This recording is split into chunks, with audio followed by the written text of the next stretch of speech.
guys, welcome to my channel. My name is Sarah Reach. I'm an actress and I make videos all about acting, the industry, beauty, fashion, etc.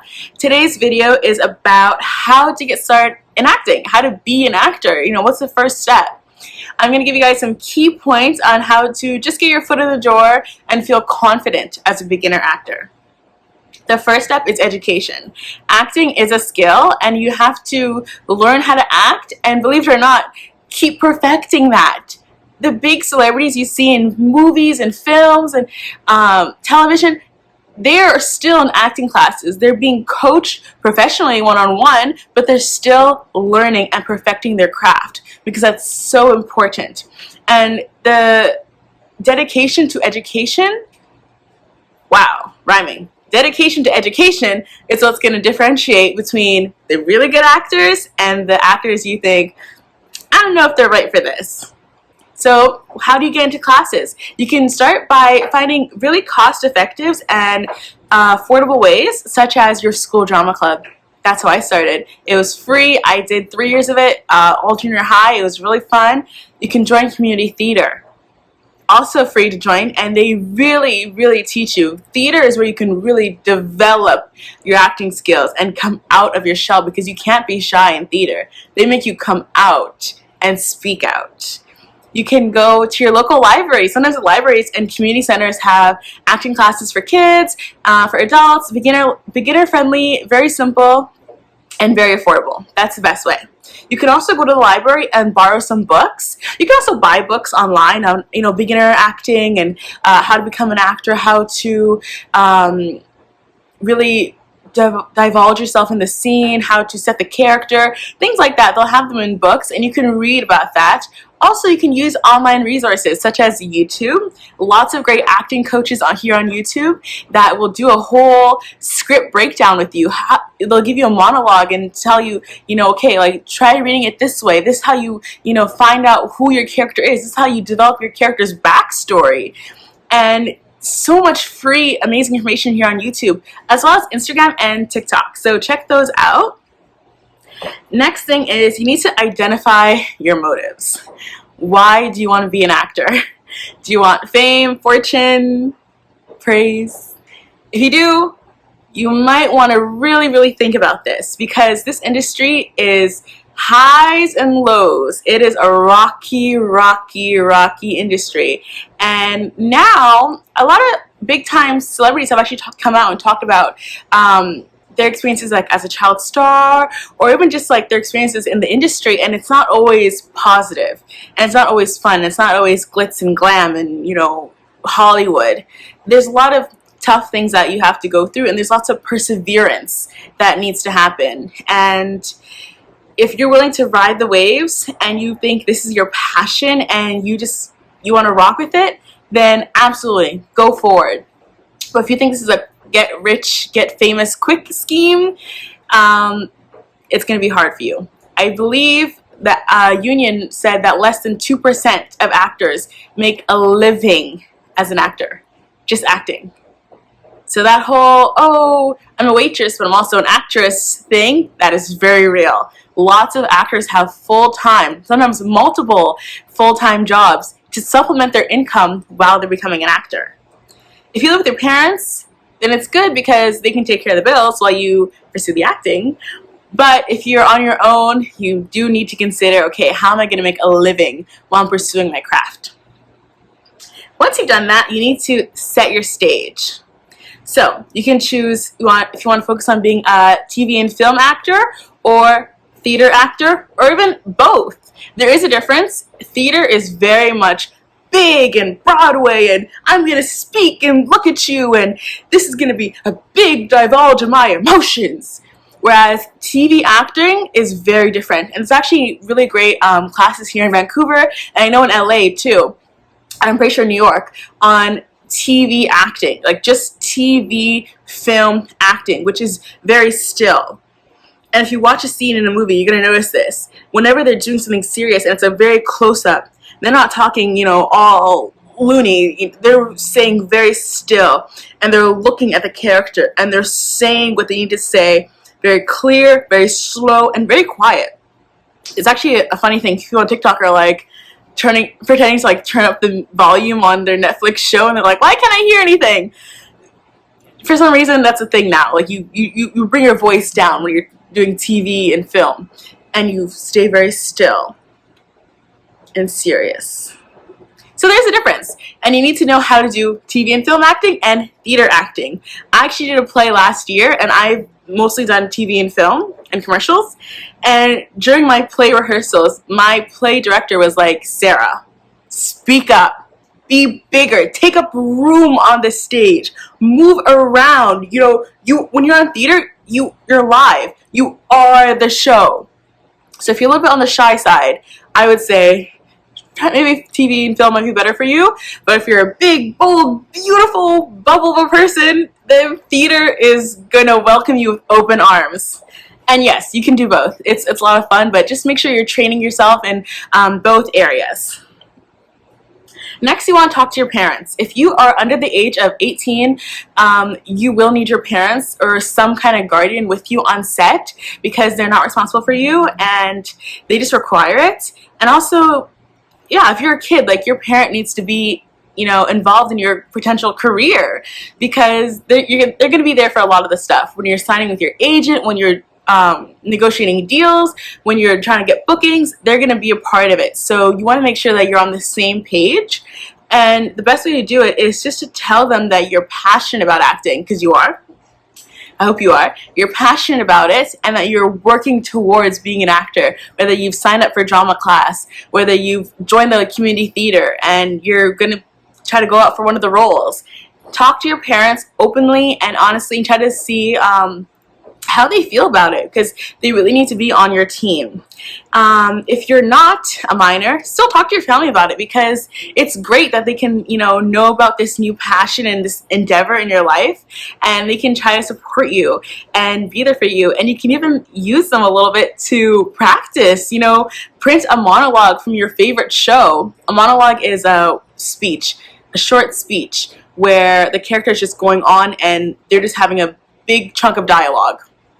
Print that off and perform it for your family and friends and show them, like, this is what I'm capable of doing. And also, having that support system is going to be so good during the lows of the industry.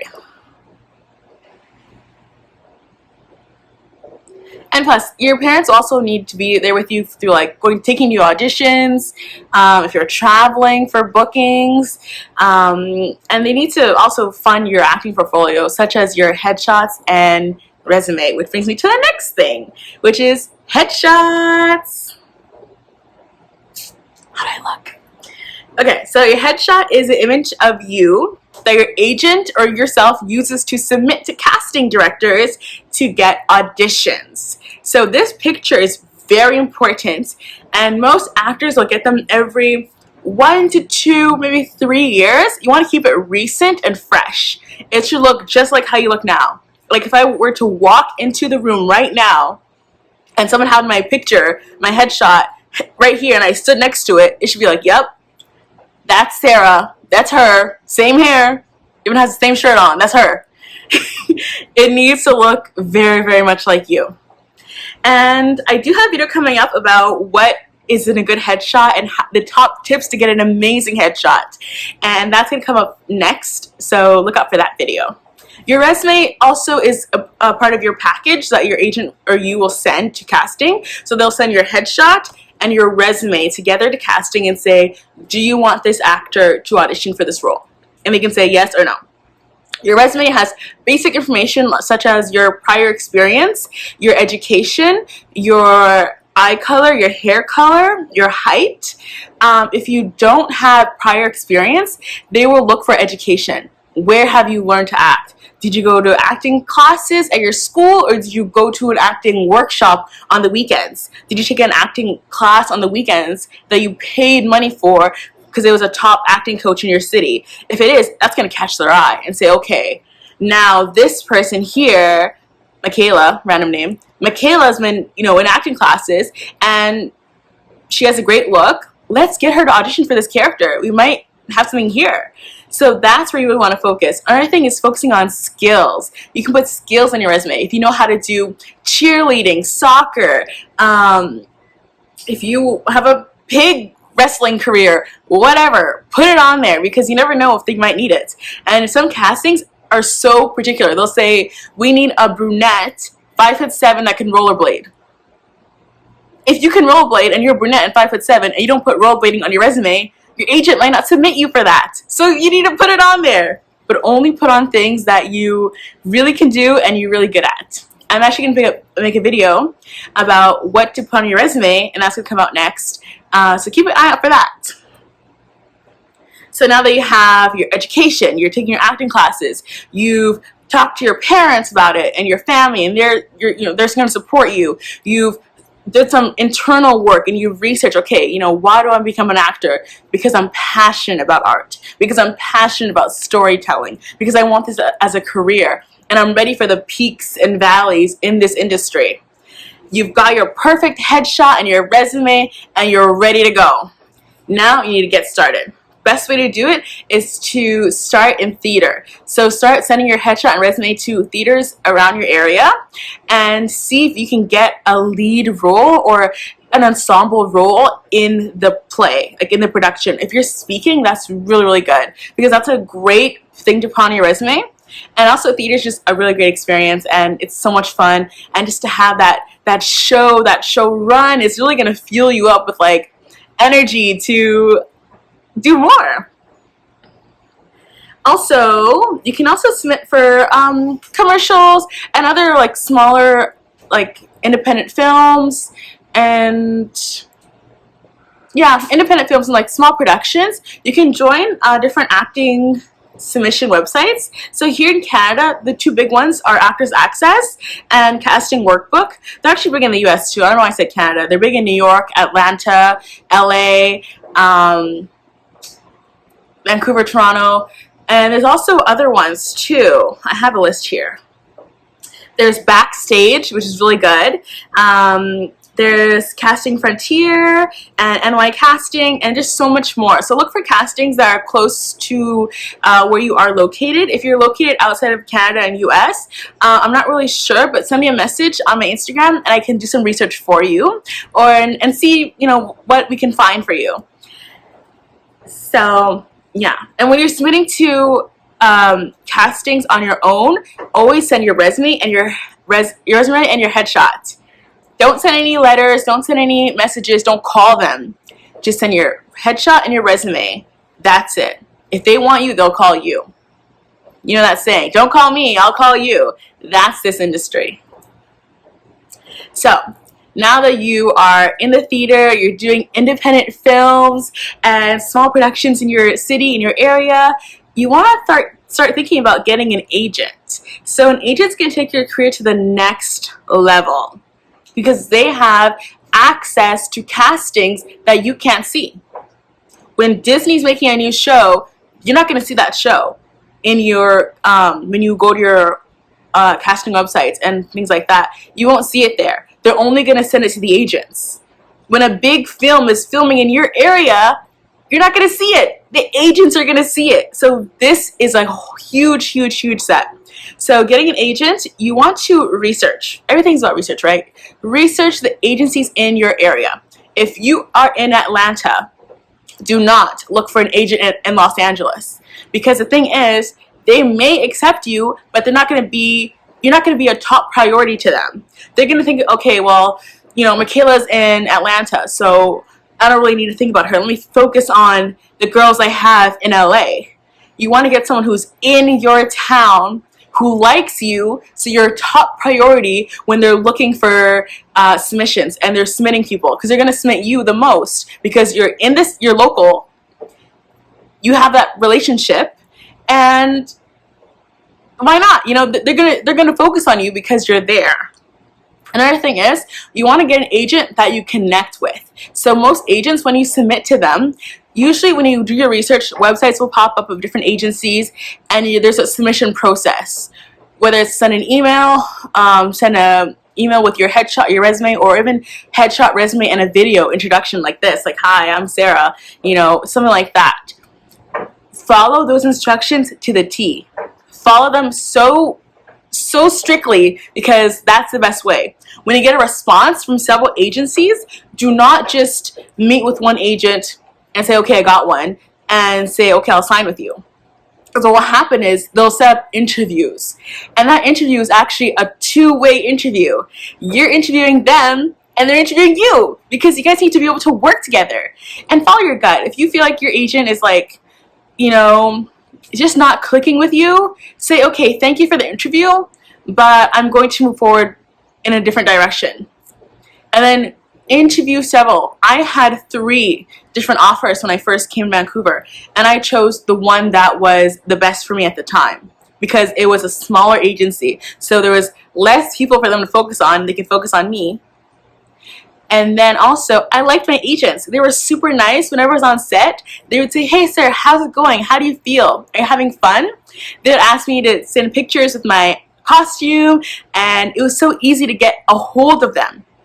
Some people, they have an agent, they never even talk to them on the phone. But besides their, you know, first interview, they don't talk. They don't check up on them. They don't really care. You want an agent that's really going to care about you as a person and you and your career. So you really got to do that interview. And for the people under 18, get your parent to sit in that interview too, because they need to like them too, because your parent's going to be with you everywhere you go. Until you're 18. But they're going to be with you at auditions. They're going to be with you on set. They're going to be with you on fittings and photo shoots. So your parents should like that person as well. And you guys should all be on the same page for your career. If you're thinking you want to be on Broadway and they want you to be on Nickelodeon, there's a little missing communication there. You want to be on the same page. I'll put up more information in my next video of how to get an agent and the whole process of that, because I'm kind of going on a tangent right now. But yeah, that's it. Oh, one thing I will say in this video is, remember, agents get 10 to 20% of your commission when you get paid from production. You don't pay anything to sign with an agency, you don't pay anything to be with an agency, and you don't pay anything to audition. You don't pay anything, none of that stuff. $0. So when you get your paycheck from when you book a commercial, you get your paycheck, that money comes to your agent. They'll take their between 10 to 20%. They have different rates. And when you get really, really high up, like Margot Robbie, it can go past 20%. But that's for the future. But yeah, so they'll take their rate and they'll give you the rest. That's how they work. That's how they get paid. So that's something I really want people to know. But yeah, that's my top tips for getting started in the acting industry. This video was a little bit scattered, but that's just how I am. And more videos are coming soon. Please comment below what you want to see, what you want to know, and what was your biggest takeaway. I will summarize everything right now that was in the video. So the top ways to get in the acting industry: education, join acting classes, and learn about the industry and how to be the best actor you can be.